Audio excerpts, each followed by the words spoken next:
வணக்கம். இன்றைக்கி நம்ம என்ன பார்க்க போகிறோன்னா, ஒரு இன்ஸ்டன்ட் மாங்காய் ஊறுகாய் எப்படி டக்குன்னு செய்யலாம் அப்படின்னு சொல்லி தான் பார்க்க போகிறோம். இதுக்காக வறுத்து அரைக்கணும் அப்படிலாம் இல்லை இது வந்து ஊற வைக்கணும், ஒரு 4 நாள் 5 நாள் ஊற வச்சு தாளிக்கணும் அப்படிலாம் ஒன்றுமே கிடையாது. ரொம்ப சிம்பிளான ரெசிபி தான். வீட்டில் இருக்கிறத வச்சே செஞ்சிடலாம். இது பொதுவாக எல்லாருக்குமே தெரியும். பட் இருந்தாலும் தெரியாமல் சில பேர் இருப்பீங்க இல்லையா, புதுசாக சமையல் கற்றுக்குறவங்க இல்லையா, அவங்களுக்கான ரெசிபி தான் இது.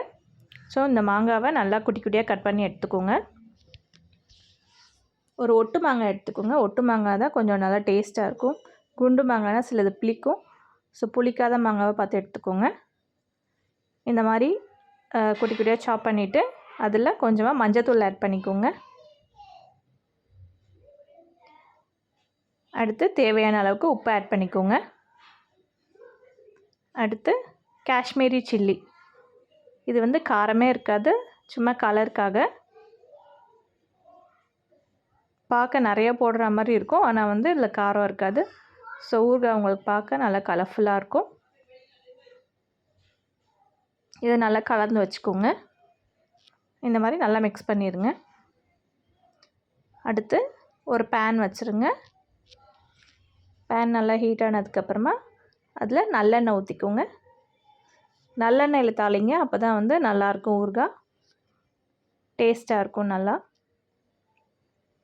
எண்ணெய் காஞ்சதுக்கப்புறமா அதில் கடுகு போடுங்க. கடுகு நல்லா தாராளமாக சேர்த்துக்கோங்க. கடுகு பொரிஞ்சதுக்கப்புறமா சும்மா ஒரு 1/4 ஸ்பூன், சும்மா ஒரு வாசனைக்கு சீரகம் சேர்த்துக்கோங்க. சீரகம் சேர்த்ததுக்கப்புறமா நம்ம கட் பண்ணி வச்சுருக்கோம் இல்லையா மாங்காய், அதை இதில் ஆட் பண்ணிக்கோங்க. ஆட் பண்ணிவிட்டு ஒரு நிமிஷம் சிம்மில் வச்சுட்டு கலந்து விடுங்க. ஃப்ளேம் அதிகமாக வைக்க வேண்டாம், சிம்மில் வச்சுட்டு ஒரு நிமிஷம் போல் நல்லா கலந்து விடுங்க. அதுக்கப்புறமா அடுப்பை ஆஃப் பண்ணிடுங்க. அந்த ஹீட்லேயே அது லைட்டாக குக் ஆகட்டும்.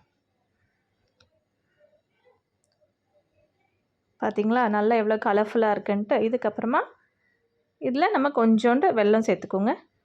ஒரு சின்ன துண்டு வெல்லம், ஒரு 3 மிளகு இல்லை ஒரு 4 மிளகு சைஸ்னால் எவ்வளோ, அந்த சைஸ்க்கு வெல்லம் எடுத்துகிட்டு அது நல்லா அப்படியே கையிலே தூள் பண்ணி விட்டுருங்க. தூள் பண்ணிவிட்டு அதை மிக்ஸ் பண்ணி விட்டுருங்க. அவ்வளோதான், நம்ம ஊறுகாய் ரெடி ஆகிடுச்சு. ஸோ இந்த வீடியோ உங்களுக்கு பிடிச்சதுன்னா நம்ம சேனலுக்கு மறக்காமல் சப்ஸ்கிரைப் பண்ணுங்கள்.